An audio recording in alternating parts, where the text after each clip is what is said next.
There's an old saying attributed to Mark Twain that everyone complains about the weather, but nobody does anything about it.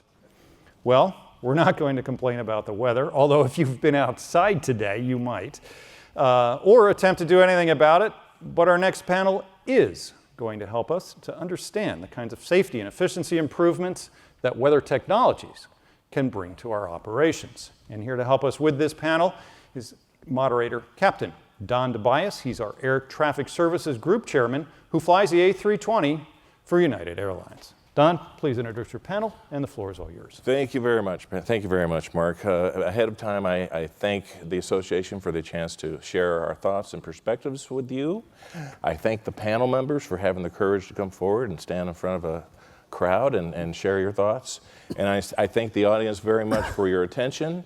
We hope that we share something that's worthy of thinking about, listening to, and learning about. And let us please save the questions you have for the end after we go through a process here of reviewing things. On the stage with me today, we have gathered together frontline operators, Captain Mark Eden from Frontier Airlines, Bradley Wilcko from Southern California, approach controller, and served in every role you can in air traffic control. Perhaps maybe not in the National Command Center yet, but anyway. And we have Ivan Rothmansky, a dispatcher, also from United Airlines. So thank you very much. Together, those three people represent 80 years of professional aviation experience. And they're going to bring some good insights for us to think about. Next, we have Randy Bass from the FAA. He oversees programs for introducing, weather things. And Dr. Weibke, Deierling, yes. I almost said Deierling. Sorry about that. and Don Eick from the NTSB. So these are the back scenes, the background providers of the information we review for weather. And so you can look at this and say, well, there's really two teams on the field. There's the frontline operators, and there may be against those who are providing the service that we use, but really we are one team. Maybe sometimes there's a little bit of disharmony. Maybe there's a little bit of some things that are made in the background that we don't understand or get, and we're going to talk through all that. One of the key things when you have a team, we didn't even know we knew each other. But we review our materials that we provide every day. It's going to determine what we do next at every level in the operation. But it helps to have a good auditor. It helps to have somebody kind of review how you're doing. Last September, Tammy Flo, representing the FAA Turbulence, coordinated with National Center for Atmospheric Research and with MITRE, and they hosted and had some facilities provided here in Northern Virginia where we spent 2 days on a turbulence workshop. And it was inspiring to me in a way to realize that NTSB has decided to examine the industry as a whole and sort of before an accident's happened, they investigate accidents, they do that, and there are turbulence accidents, but they're going on a broader, more proactive investigational approach to see what we can do more systematically. That was my impression. And so we asked Don Eick here to give us that perspective. So Don, what caught your attention at the NTSB? Why are you looking at us like that? Well, I'm going to show you some slides that show you why we're looking at it a little bit more in detail. If you look at Part 121, Air Carrier Operations, and looking at the CAST definitions of accidents, the number one cause of accidents for the air carriers today is turbulence. And it's been turbulence for the last 22 years since I've been with the NTSB. Now, they don't get the press and the publicity because they're not sensational for the news, for the hull losses, the fatalities, but they are our number one cause of accidents. And we average about 11 accidents a year with serious injuries, to where, again, it is the number one cause of accidents for air carriers. So with that in mind, we are taking this study into what can we do to prevent these, reduce these accidents, because again, it's the number one cause of accident for 121. And just as this kind of slide kind of shows, it is the number one cause of serious injuries, specifically to flight attendants as well as passengers. And it has been for many years. So again, serious injuries, turbulence is number one. And we do get fatal events. They're rare for air carriers, but if you go back 20, 30, 40 years, we have had in-flight breakups. We have had significant hull losses due to turbulence. In the last 20 years, we've been very lucky. But again, loss of control, again, a big impact. Turbulence is one of those factors that we look at. This is a quick slide kind of showing you the last 10 years of accidents for everyone related to turbulence. And again, we've got the yellow or the mustard color, part 91. A little bit of the yellow is part 135, and the red is 121. You'll see there's up and downs and so forth, but turbulence has been with us in the last 10 years. And during this period, we've had over 280 accidents. About 102 of those events in 10 years have been turbulence related to where we're seeing significant injuries. If you look at that in total, just in the red, if you look at the bottom right side, that little pie chart, turbulence accounted for 37% of our accidents in the last 10 years. So it is our number one area that we're trying to hit, kind of reduce, and again, try to reduce. We are getting about 11 accidents a year where we're talking about serious injuries to our flight attendants as well as our passengers, and not even talking about the liability issue, which again, armchair lawyers will go after. But again, you're talking about $18 million a year typically in revenue loss with turbulence. With regards to serious injuries, we get about 12 a year, and this is a quick little plot kind of showing you the impact, where the injuries are with total fatalities in red, serious injuries, and again, 121 operations there. 80% of our injuries are due to our flight crew or flight attendants getting injured, 20% passengers. And again, we've done a lot since our last United turbulence event in the Pacific where we did have our fatality. We've got passengers sitting down, stay like in a car with seatbelts secured. That has been our biggest probably asset to reduce those accidents. But again, we still have these things being a little bit too high. So we're looking at turbulence prediction, detection technologies, resources that we're using for planning and conducting flights, air carrier, ATC training, policies, procedures, outcomes of past industry efforts, aircraft technologies, even the simple thing of putting a strap in the back of the aircraft to let a flight attendant hold on to something so she doesn't go flying. We're looking at policies and procedures for planning and conducting the flights for Part 121, turbulence-related tools used by dispatchers and pilots, turbulence-related training, lessons learned from internal turbulence initiatives, turbulence encounter data, and again, perspectives of turbulence-related challenges, best practices so we can try to reduce these things for, again, meteorologists, pilots, dispatchers, flight attendants, training departments, and so forth.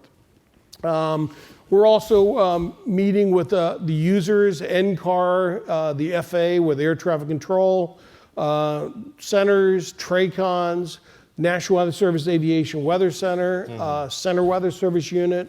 We're looking at other air carrier systems operations control centers, dispatch, see how they work. Maybe it's what we want to model everyone after, gathering case studies and events where they occur. And again, everyone's heard this. We look at the man, the machine, the environment. ALPA does a fantastic job keeping professionalism high. We keep the man under control here. Equipment is getting better. We got good aircraft, fourth generation aircraft, but we can't really change that weather. And it's still out there. And to just give you an example, we're collecting data. So far this year, in 2019, we've had 43 significant incidents with passenger injuries. Only 5 of those have met our definition of an accident, which is what? Fatalities, substantial damage to the aircraft, or a serious injury. So out of 43 events so far, We've got 5 that we're looking at for our turbulence study, and this is just one that happened out in California. And you can see the impact with the trays, but for those in the front seat of the airplane, you may not always see what's going on in the back. And to give you another example of that, here's a case that happened overseas with ALK Airlines, 737 going Costco to Switzerland, and they encountered some severe turbulence, deviating around thunderstorms, and maybe not getting the notice out to, hey, fasten the seatbelts, flight attendants be secure. And here's what happened.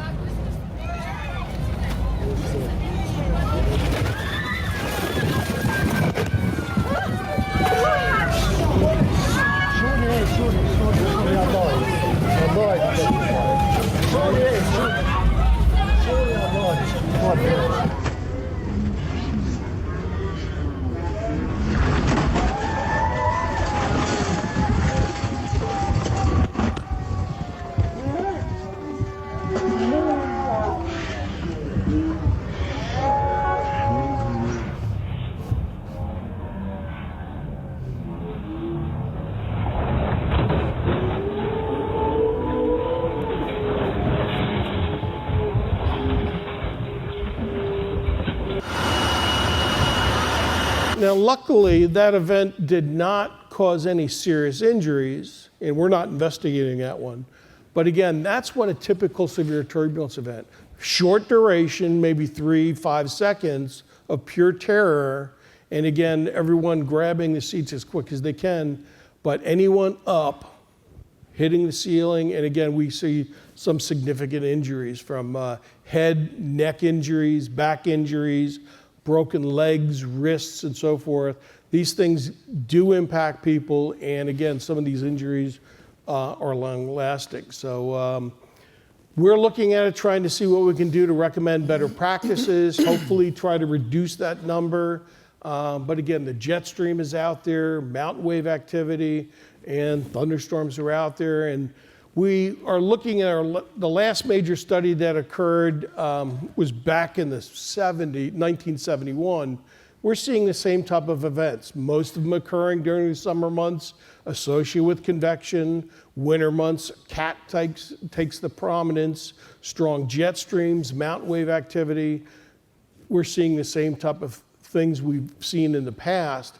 But again, we're trying to document them, trying to make it aware, and again, improve the procedures, get that information out to ALPA so we can get the pilots working together better as a team with the flight attendants, trying to get the flight attendants to pay attention to those pre-briefings, and again, take action at the first signs. Working with technology, NCAR has been a big help, as well as the FAA Tammy Flows program, trying to get turbulence, the next generation of turbulence, the GTG-N out. So we're working on it, trying to make it a safer and more safer environment. And thank you for that.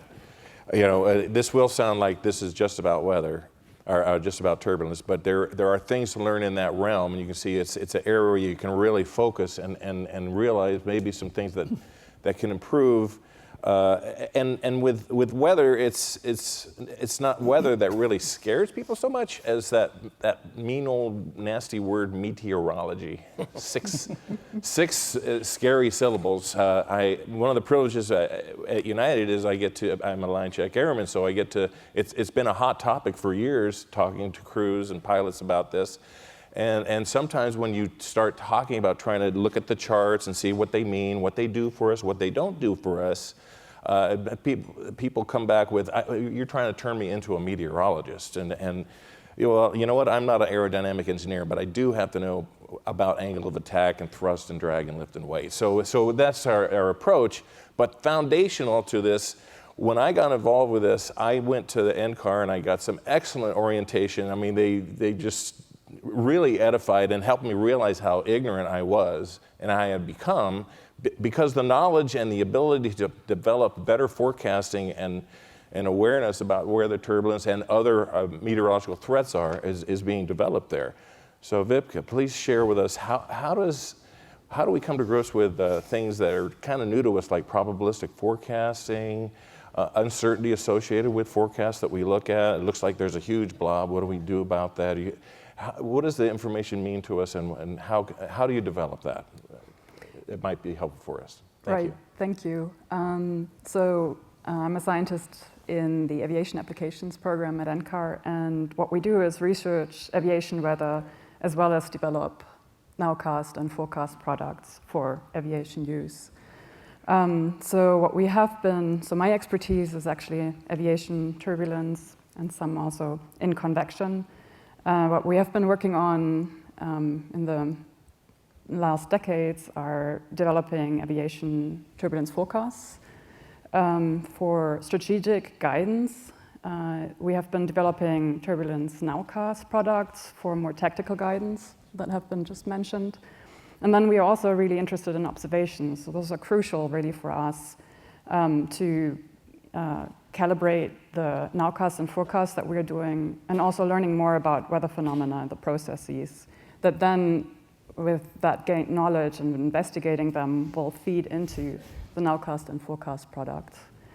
So in the past, the products that we are developing, the forecast products, are based on numerical weather prediction models. And those are running operationally for weather services such as NOAA. We've been developing a product that's called the Graphical Turbulence Guidance Product, and that's actually running 24/7 at NOAA and is providing turbulence information over the continental United States. We've also been developing a global product that's based on a global numerical weather prediction model.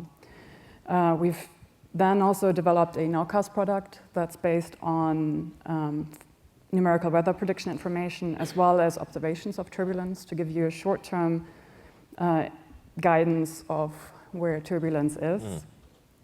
And so one thing that's to keep in mind with these products is that there are still uncertainties in forecasting and nowcasting turbulence.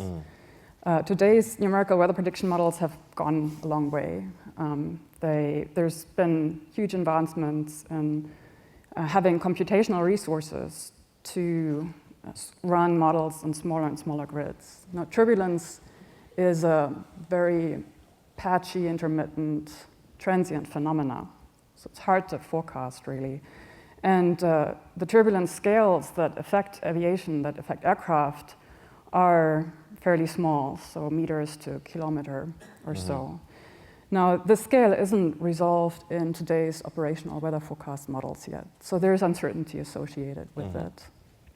And so the idea currently is that the numerical weather forecast models resolve really well sources of turbulence, like clear turbulence, mountain wave turbulence, convectively induced turbulence. And we identify indicators from the numerical weather prediction models that are associated with these sources, and then find consensus between these indicators to come up with a turbulence forecast.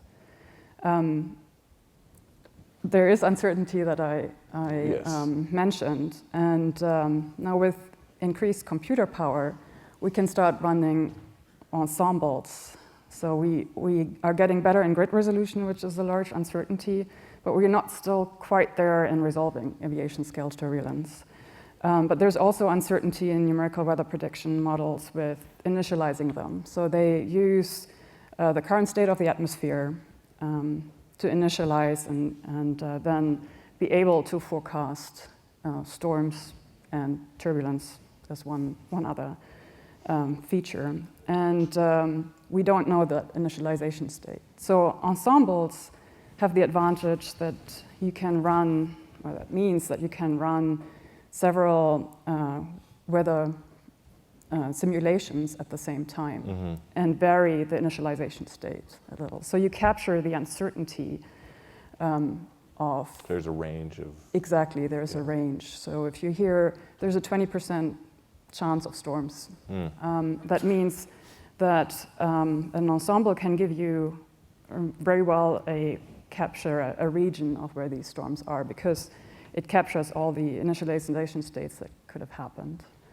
Well, my experience has been it's been much improved over the years, the result, the reliability of it. Yes, and with the computer power becoming Yes. more and more available and being able to run these, you can get a probabilistic idea of it. The question still remains on how to interpret a probabilistic turbulence forecast in an operational sense, because one will still need to be making a decision on what or what not to do.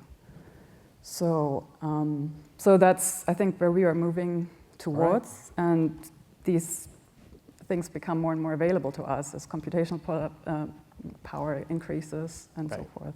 But it does take time to do all that processing, and especially when you're doing multiple algorithms at the same time. Randy, how does your office help channel all this and define requirements, and what's the relationship there?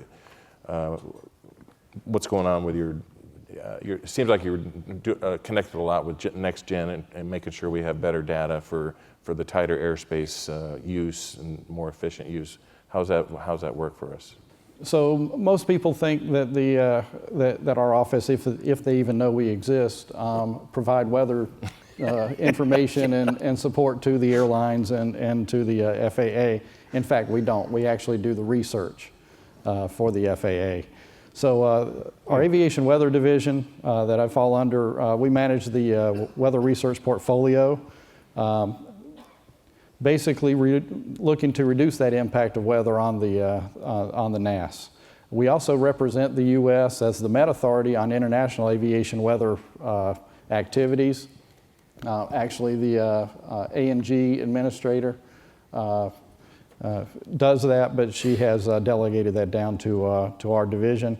And then we just assure the development and integration of weather information into the air traffic management decisions for pilots, controllers, flight operators, and airport operators, trying to get better weather information, but also better access to that information. It doesn't do any good if we have a perfect forecast, but we can't get it to the users. And then utilization of that weather information. Again, if we give it to you, but you don't know how to use it, that doesn't do any good either. So we try to do an end-to-end process. In particular, my branch, the Aviation Weather Research Program, falls under my branch, and we do applied research to minimize the impacts of weather in the NAS by meeting those specific NextGen operational improvements in our integration plans. So we're looking towards the future and the automation of weather into the system. But we're also looking to mitigate the weather-related safety and efficiency issues that are going on now, and working those that we have now into those legacy capabilities into NextGen needs.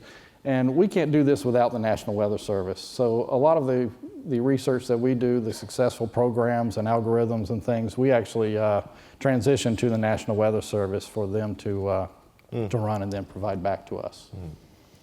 Our program actually has well over a 20-year history of success. I won't go over all of these, but some people may recognize things like the high-resolution rapid refresh model that came online in 2014. We substantially funded a lot of the development of that model, and it really does focus on convection, and it was developed basically for aviation, but now it's used by the National Weather Service for a lot more than that, even for their severe weather and other uses. The graphical turbulence guidance that you've heard about, we've developed and have upgraded throughout the years, as well as our current icing and forecast icing potential products. So we do everything: convection, turbulence, icing, sealing and visibility, and we do it for all uses of aviation, both commercial and general aviation. I don't have a cool example of a video like people bouncing around in an airplane, but one of the things that we're doing that I think is very exciting, obviously once you get offshore, we don't have radar, weather radar like you do over the land. So with our partnership with MIT Lincoln Lab, they have actually developed a radar-like capability using satellite data, radar, any radar data that we do have, lightning data, and model data. And you can see here, this is Hurricane Florence last year, and it looks just like radar as it's going across. There's a lot of use that we believe. We developed this for aviation. We hope to get this onto the scope of the controllers here in the next couple of years. Airlines already have access to this. We believe, obviously, shipping and energy and some other non-aviation uses are going to use this, but this is something we're really excited about. The last slide I wanted to show was this is a percentage of delays due to weather over the last 15 years or so.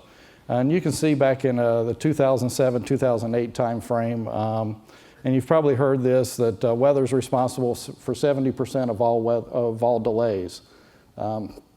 That was true back then, but it's actually down to around 55% now.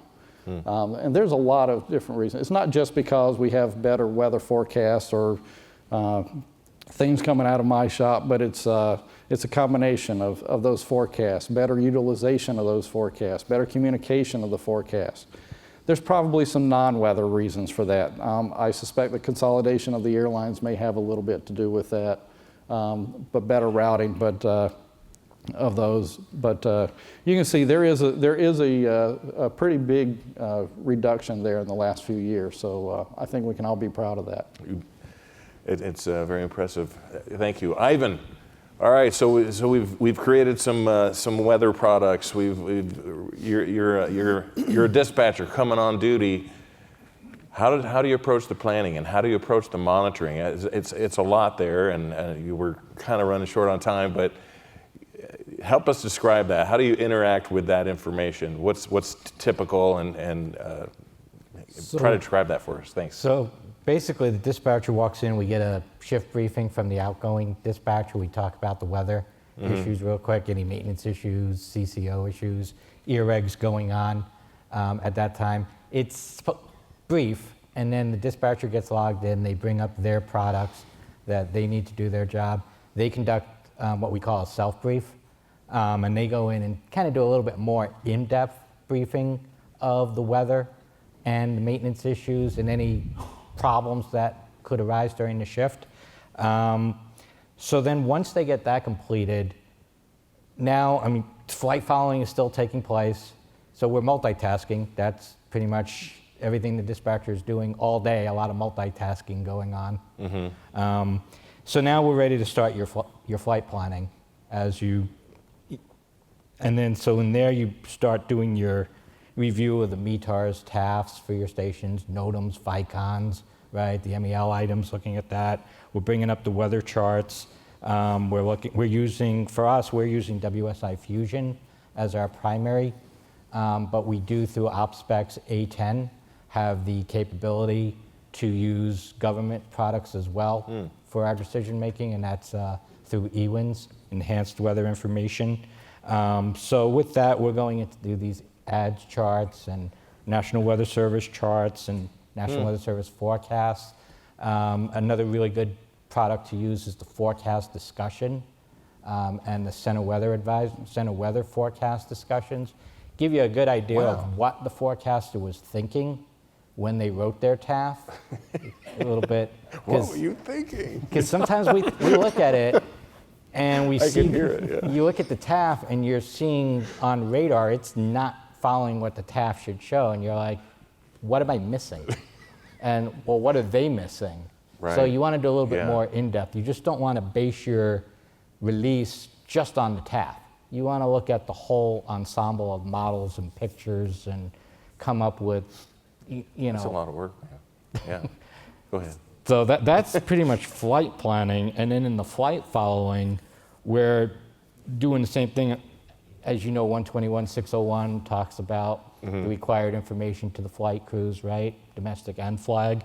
And that's probably the most important thing that the dispatcher has to do, because our job is to prevent, or at least give them as much heads up on turbulence, but keeping in mind what's going on in the back of the airplane, right? The flight attendants are up, the beverage services, the cart might be out past. The more notification we can give the flight crews is better for them to manage, advise the flight attendants so we can manage the cabin, right? And so it keeps everybody safer that way. And through that, we're using a myriad of products up there. We're using WSI Fusion to overlay the weather in the position of the aircraft. And we can display, I don't remember how many weather products on there, and I'm not going to list them all. That's okay. In the interest of time. Thank you. And then we're also using supplemental products too. Yes. Like the CWIS product and COSPA, which are excellent products for displaying that. And those are used by air traffic control as well. So we're aligned on the same page with what they're thinking and what they're looking at. And we're also getting ACARS messages, and we're updating for PIREPs. We can update PIREPs right through our dispatch view tool to input it. Like once the crew sends it to us, we can input the PIREP as we get it, which is very important for updating downline crews and getting the PIREP. When we update the PIREP, it goes into the National Weather Service system so that all the air traffic community and all the aviation community can utilize it. So that's kind of data we need. Other than that, and then we're just communicating via ACARS, SATCOM, and long distance operational control, just to keep our crews updated. That's our most important function. Thanks a lot. And you know, unfortunately, I still encounter pilots who say, if there's a problem, the dispatcher will tell me. And I caution them against that just because of your multitasking issues. And you know, so they need to sustain their own independence, vigilance, and complement to what what dispatchers provide. And speaking of support, keeping us separated from each other, Brad Wilcko, he's on the scene. He's probably next in line to inherit, well, what do we do about this weather situation, whatever it is? How does it go for air traffic controller? What do you do for realizing the weather situation and then adapting to whatever you need to keep that basic thing, the aircraft separated and flowing as efficiently as possible, keeping that in balance?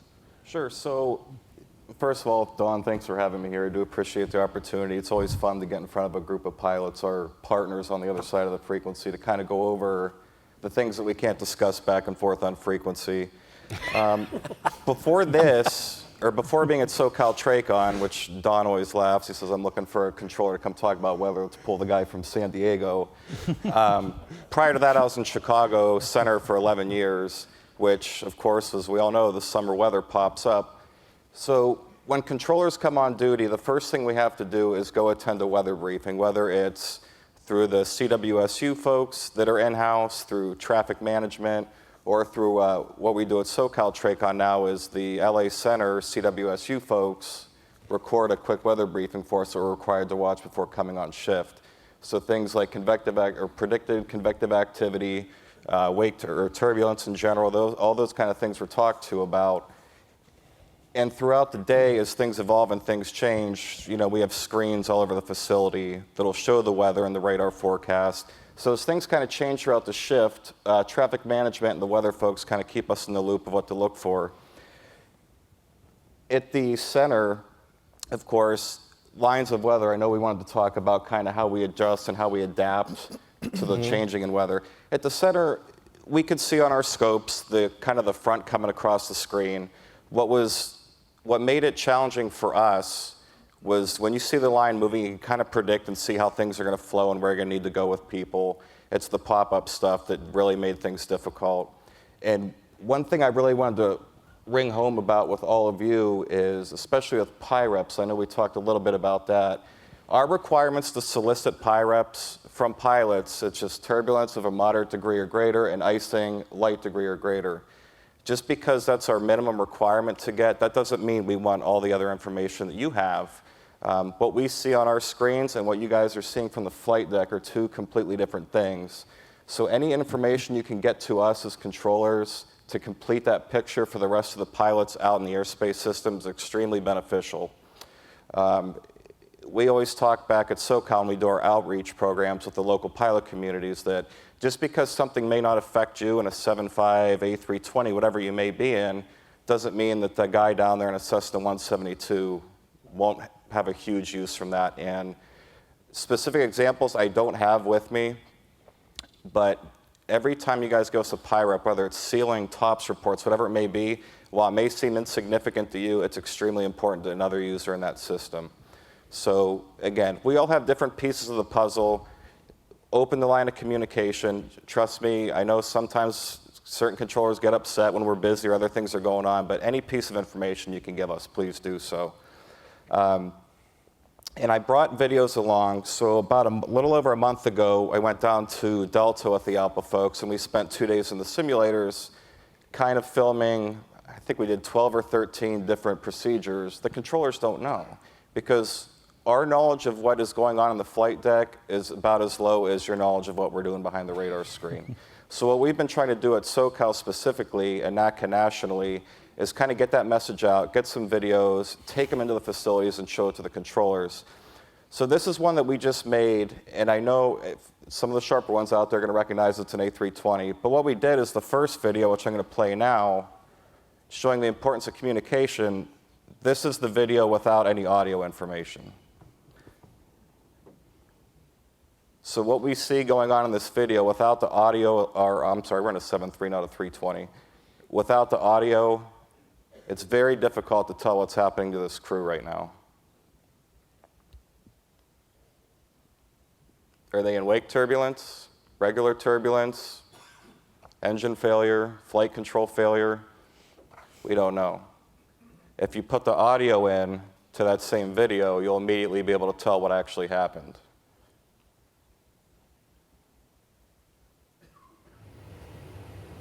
V1, rotate.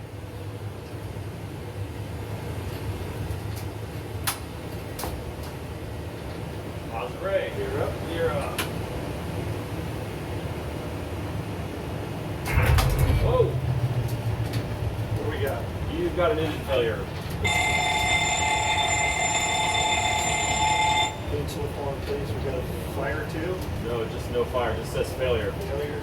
Yeah. Fire. We got a fire. Oh, you do? So what's the purpose of the video? That's what I've been using now to show controllers. That communication piece, if that's missing, if we're not hearing what you all are seeing while you're out flying around, it's the same situation. If you don't tell us, we don't know it's there. We do have weather radar. Obviously, we can't see rides from a radar screen. And one of the big things, I'll wrap up here real quick, Dawn. One of the big things that's come up the last couple years is what you are all able to see with your radars of the aircraft and what we're actually seeing on the screen. While you may see something in front of you, convective, controllers can see that whole line, typically. So when you want to go left, you want to go right, whatever it may be, the controller, if they communicate to you what's going on, because you can't see what's behind that initial cell. So the message we've been trying to ring home to our folks is, if you have a piece of information and something you feel is more or beneficial to them to give them better information, do so. Because in the end, instead of flying 300 miles around a line of thunderstorms, maybe you only had to go to the right and get past that front line. So with that, I will wrap up and pass it on to Mark. Thanks. Well, Brad, I got to tell you, I was in an argument with a controller last week. I was flying. I wanted to go right. He sent me left. His plan was better. Yeah. All right, so Mark, you're at the pointy end of tip of the spear. 160 of your newest best friends going all the way to Des Moines, wherever you're going. What do you want? How do you process all this, and what would you like us to provide different and going forward? Well, what do I want? I want 1, 2, 3, right? At least 1 hour before and 1 hour after, at least 2003, and then I got no problems at all. But of course, it never is that simple. Even Ivan can tell you that. But you know, for a majority of our careers, especially you and I, because both of us have a lot of gray hair, assessing weather conditions has been mostly about digesting hourly reports, area forecasts.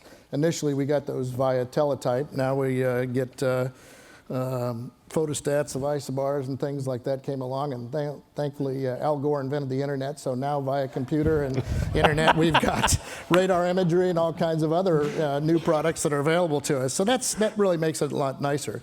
But for all of this, and even really up to now, we're just kind of on the cutting edge, but for all of our careers, most all of this information, you know, is only available to us prior to departure. And so in some cases, like our dispatch weather packages in some cases are sometimes hours old. So we now have a myriad of different products that are now available to us that we can actually now use to well, not kind of, but to help us make a more informed decision, particularly thanks to the work of some of our folks down on the research end of the spectrum down here. So we have now more timely information than we've ever had, in our careers. Thank you, sir. We're not trying to turn dispatchers or air traffic controllers or pilots into meteorologists, but it really is helpful to have the knowledge base and to have the understanding and to really come to grips with what's behind the information we use to do our planning and our decision making. And I really appreciate the opportunity to be a partner in this. We don't have there's no academic tests after this particular presentation, but guess what?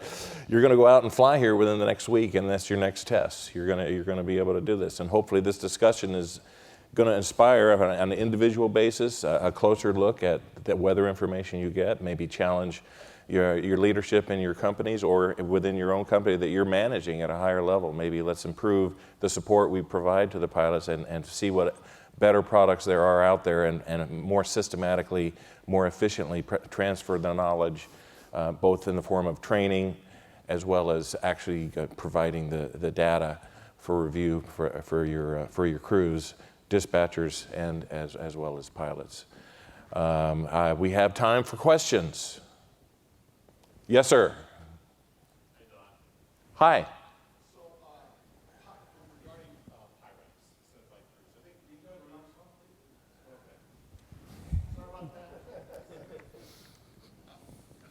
I had a question about PIREPs and NCAR. So we pilots think of our PIREPs mostly for the guy behind us, but can we get some comment about how our PIREPs can be used by NCAR to enhance what you're doing? Love that. We are actually using PIREPs. That's one of the observations that we are using together with in situ observations of turbulence as well. And those are really helpful in identifying what type of turbulence, because oftentimes in the PIREPs they have more information than just the severity. So any kind of information, including the PIREPs, is really helpful for studying a phenomena and then also making better forecasts and nowcasts. So and inputting them into nowcasts as an observation. And Dr. Deierling, is that ongoing as well? So it's not just during the development phase of, evaluating the operational effectiveness of a product, right? It's ongoing? It is ongoing, and it would go, for example, we use PIREPs as part of as our observations into the nowcast product that we are working on. Yes, sir. Thanks, Don. I'm Mike Schultz. I had the pleasure of making a meteorology training film for the FAA for their controllers a couple of years back. And we talked about having the controllers in the cockpit. I can't remember, you talked about these films that you're doing, the communication bit. Every year we come here and we talk about needing to improve our communication between the controllers and the pilots. And when we had them on the jump seat, that was the best way to do that. Been asking this question for 10 years. Is anybody moving to make it any easier to get the controllers on the jump seat, or is that a dead subject? Well, I don't know the answer to that. Maybe we can ask. It'd be nice for them to see the helmet fire that is the deviation around the weather, or the changed approach, or whatever. But I think the films that you're doing are great. It's just so much more. Well, I agree. And the face-to-face communication, I mean, just over the last 2 days with us going out to dinner and just having open discussions, I mean, things come up. A good friend of mine, Kathy Hurst, who's here, says, Brad, we're having issues where we need to deviate around weather and the controller's telling us unable. Showing the other side of the picture, they're not trying to tell you, no, don't go through the weather. Our separation standards, depending on how tight the airspace is, prevent us from doing that. So what we need to hear to make it legal for us is either an emergency situation or do what you're going to do. We never want you to go through the weather, but it's topics like that that just in face-to-face general conversation come up that are extremely beneficial for us to have a discussion about. So yes, I agree 100%.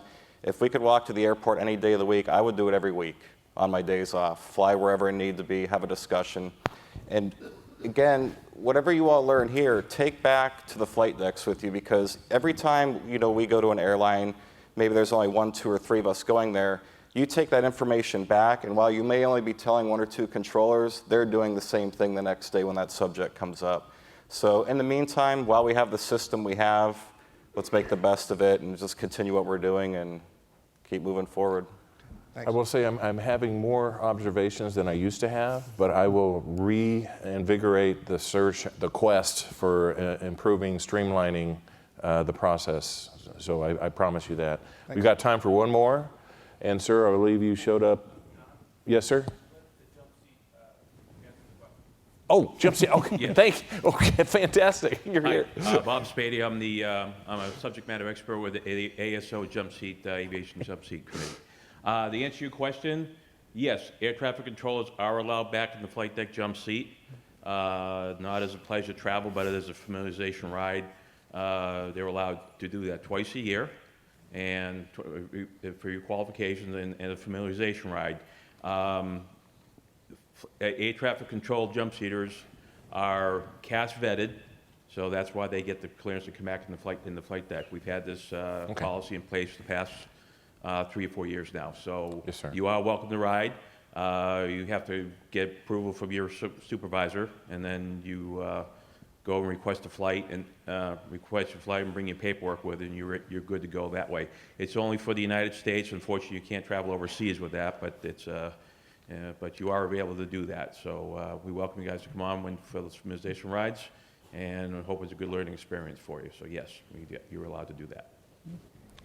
Thank you. Thank you for explaining that. Sir, this will be our last opportunity for a question from the group, and then I'm thinking lunch, and some other special speaking opportunity. Go ahead. Hi, my name is Pierre Orr, United Airlines.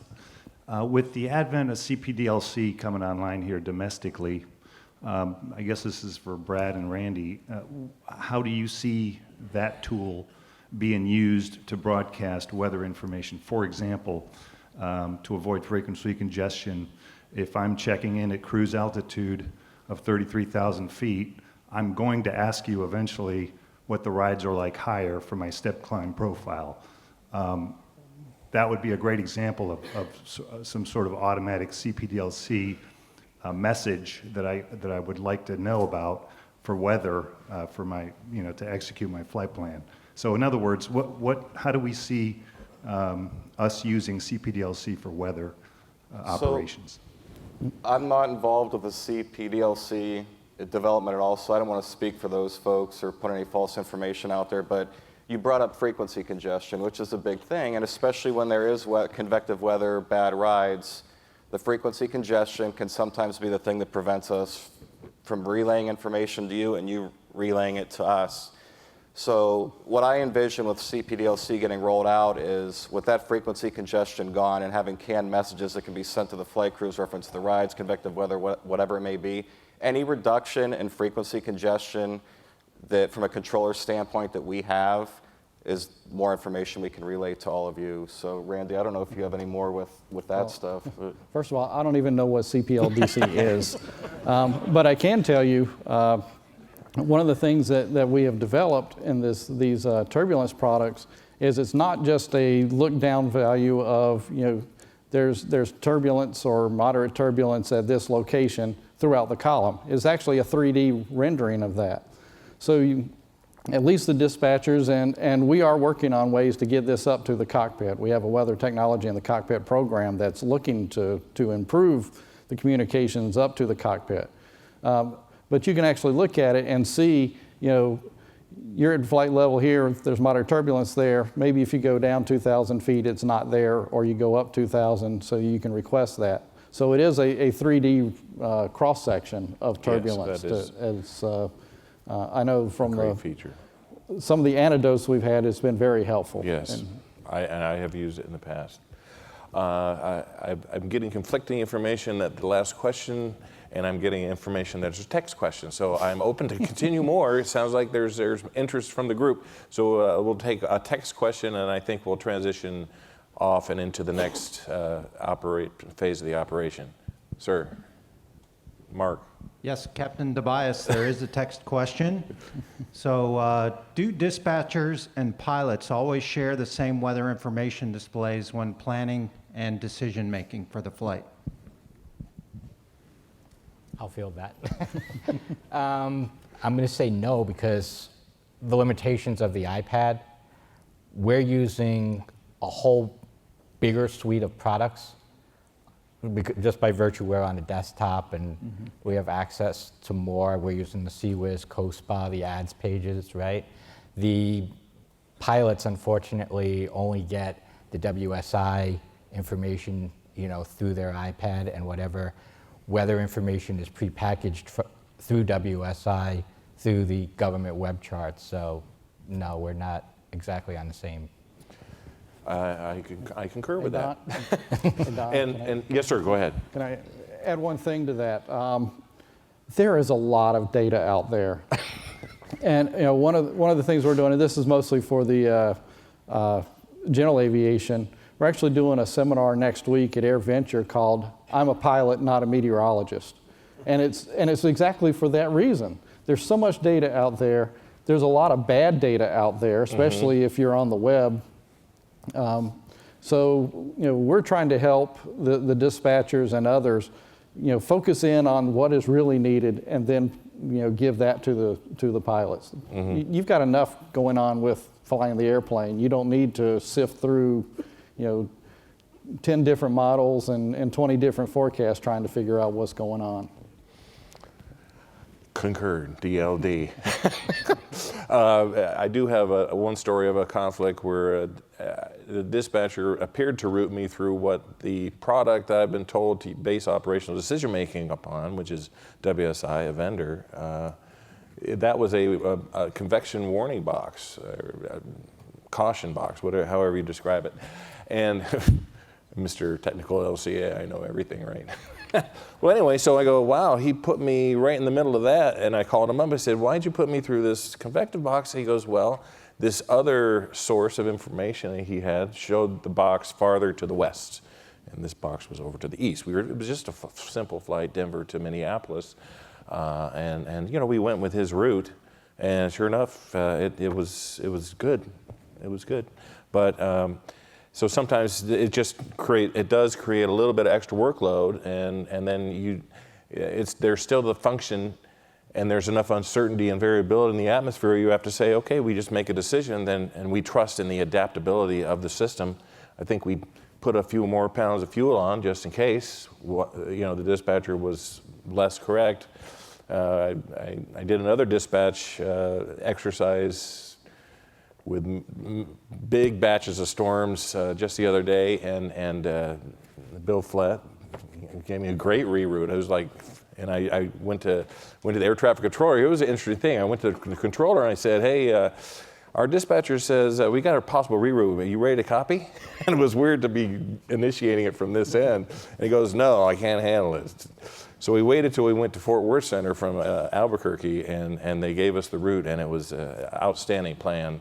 And we got there in a very timely manner and avoided thunderstorms really perfectly. We just had to do very few other minor modifications to the route. So the system works pretty well.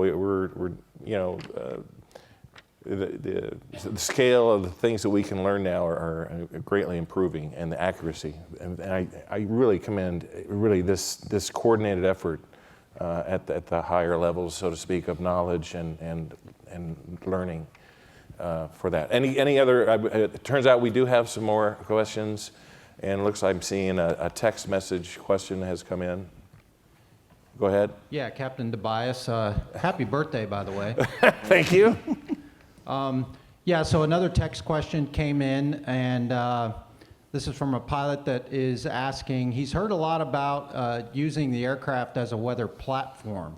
And sensors being installed on aircraft, collecting weather information and downlinking that weather information. Where does that weather information go and how is it being used? I am aware of that, and I don't know the answer. Go ahead. We are big proponents of using the aircraft as a sensor and automating a lot of that information. Eddy dissipation rate is one of those, EDR data. Getting that straight from the aircraft as opposed to PIREPs. PIREPs are definitely helpful. But when you're experiencing turbulence, the last thing you need to be doing is getting on the radio to tell the controller that you're experiencing turbulence. You need to be flying the airplane. But if we have that automated, then that helps a lot. We want to get that data down from the aircraft and sent to everywhere. We'd like to get it sent to the controllers. That's probably a bigger issue than it sounds. That's going to take a while. But at least initially, we can get it to Aviation Weather Center. We can get it to the National Weather Service. They can take that data, integrate it into their models, and make a better forecast. So I think that's where the initial results will be. Eventually, we'd like to get that so that it can be turned around and given to the pilots in a near real-time basis.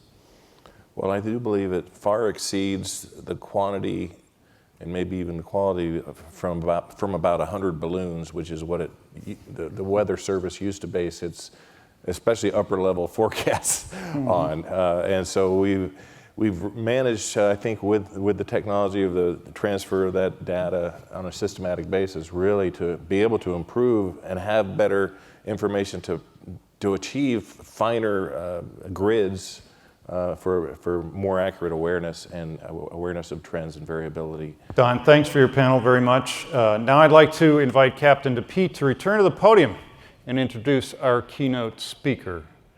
Captain DePete.